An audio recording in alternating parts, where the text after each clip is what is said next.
horse doesn't need to be on the radio because people can't see it anyway. So. What bit's that, Charlie? Are you ready? I am rolling. You guys ready? Yes. Here we go. All right. Okay. I'm Louisa Barton for the Horse Talk Show here at Clayton Fredericks Farm in Ocala, Marion County, Florida. And we've been chatting to him a little bit about three-day eventing. Rastus has actually joined us for this interview. Not sure how long he'll stay, but he's enjoying a scratch on my lap as we watch the horses working around us here in the arena. I'm going to chat to Clayton a little bit about starting a young horse in eventing with the three different parts to train a green horse into. It'd be interesting to see where he starts and what the procedure is, and maybe the process is different depending on the horse. So I'm going to let Clayton tell us a little bit about that. Starting the young horse, really, we don't start too complicated. Yes, it does depend on the horses, but really, I think people would be surprised to hear that. It's very, very simple. We just really start with the training of the horses to stop and to go. And, most horses that come to us have already been ridden, already been started. I personally like the horses to be very responsive, submissive and light in the contact, and very responsive, light off the legs. So, as I've said before, riding should not be wrestling. You shouldn't be wrestling with the horse. You're just guiding and encouraging them to go in a direction that you want them to. So, fairly simply, we start with some very basic aids, and position of the rider is extremely important. One of the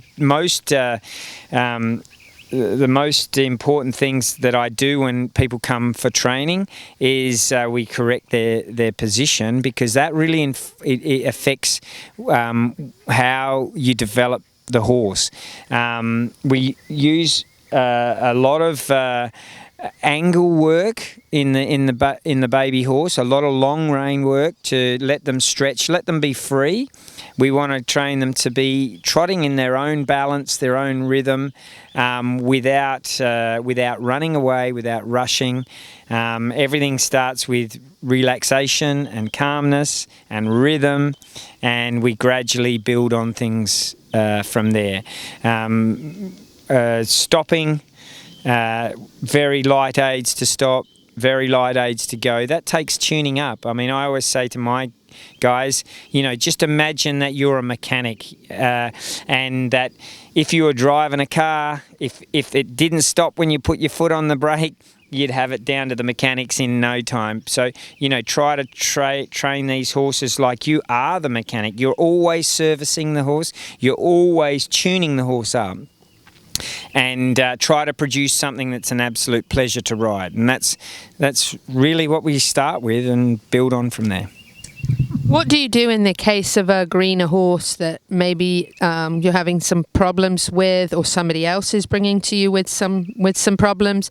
How do you address that? Are the first things you look for maybe for a horse being uncomfortable in the saddle, maybe the fit of the saddle, or something that the rider's doing? And kind of what's your process for a problem like that? Well, I think being a horseman in any discipline in equestrian or anything with horses, it's a total holistic approach. You're not just looking at one thing. Most of these horses that come to us that are having issues that need solving are really... by the time you go through the process of checking their teeth, checking them chiropractically, make sure that all the movement is good. Of course, we would consult with vets if we felt that's a major issue, but majority of the horses, it's really just the way they've been worked, possibly. Many horses have been either over-bitted, over-noseband, it's got incorrect fitting tack, or anything like that can cause a lot of a lot of issues. Having said that, we might have to go to some strong positions and strong action to just break the cycle and get the horses listening again, But we really, again, we talked before about the young horses, how we start them. We go back to the basics with anything that's coming for retraining, and we start from there. And again, we try to get the confidence of the horse. We try to have them working in a relaxed way, a soft way, and just start with the basics of the rhythm and the softness and very little pressure, and go from there.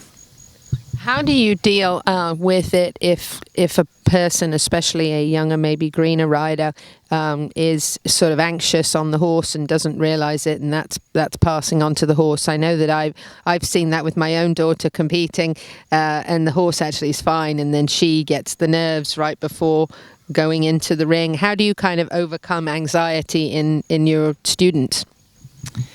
Well, a lot of obviously you've got to try to get to the root of the anxiety. A lot of the anxiety is the fear of the unknown. It can be, with the horses that we're training, the riders that we're training, we replicate a lot of the situations that you'd expect you're going to meet in a cross country or meet at a competition at home, so that when they get to the competition, it's just business as usual, and they're relaxed about it. But for me personally, meditation is a huge part of what we do, as far as the individual riders' competitive cycle. Just taking some moment to breathe and be relaxed and be in the moment and all that stuff. We have there's lots of great apps out there that you can just get a guided meditation for 10-15 minutes. I mean, if you can do that on a daily basis, that's good, just not for your equestrian career but for life. We're a big proponent of that, and I know it's helped me a lot, and I try to encourage my riders to go there as well. As you've competed so much at such a high level, do you think does that ever go away altogether? I mean, when you're heading into the Olympics and that sort of thing, do you still have all of those kind of anxious moments? I think any rider that's competed at the top level will tell you that they feel some form of anxiety. That the more experienced you are, the more that disappears as you go into the start box. But again, I think people have this fear of the unknown. They get a little bit nervous about what's going to come from the day ahead, especially overnight before you go cross country. But because of the excitement and the risks that are involved, and the level of physical requirements for the sport, people always worry. I mean, you can't help but worry. Is my horse fit enough? Have I done enough work? You have to rely on the fact that over the years, you've known that you have done enough. But there's things that can happen that are unknown. That's why you've got to really be versatile and also be adaptive. But I think it's just important to realise that you are nervous, accept that if that's how you're feeling, and and just get on with it. You can't take that away. Just try to change the things that you actually can control. Last question for you in this segment: have you ever had a horse that was a really huge challenge, that was really difficult to overcome the issues with? Yeah, I think most horses are relatively easy if you go through the motions of that we've talked about before. That certainly keeping everything relaxed, calm, developing the rhythm and the basics and the rideability and on all that. Most horses come. You know, I have had horses that have been a challenge and that I've had to think a little bit out of the box, but the majority of those horses that have been an extreme challenge are battling with some form of physical difficulty, topped up with maybe some nervousness, or maybe they're dealing with bad treatment in the past or something like that. But horses are pretty adaptable and they learn to cope with in many situations. So there's not a lot we haven't been able to deal with, but there's been a few that have been real challenges, and then we've just had to work a little bit outside the box. Work your way around it. Any comments from Rastus? I think Rastus is getting uncomfortable now because he's just about time for his squirrel patrol, and he's on an hourly rotation of the trees here. We're very lucky. We've got these 60 beautiful oak trees, and that's one of the great things I love about Ocala is the fantastic oak trees. With that comes a lot of squirrels, and he's on patrol for it. Rastus is almost ready to go on squirrel patrol, and you're right, we are very fortunate to have these lovely trees that give us this wonderful shade in the summertime here in Ocala, the horse capital of the world. I'm here with Clayton Fredericks, Louisa Barton for the Horse Talk Show. Hey, it's squirrel patrol time.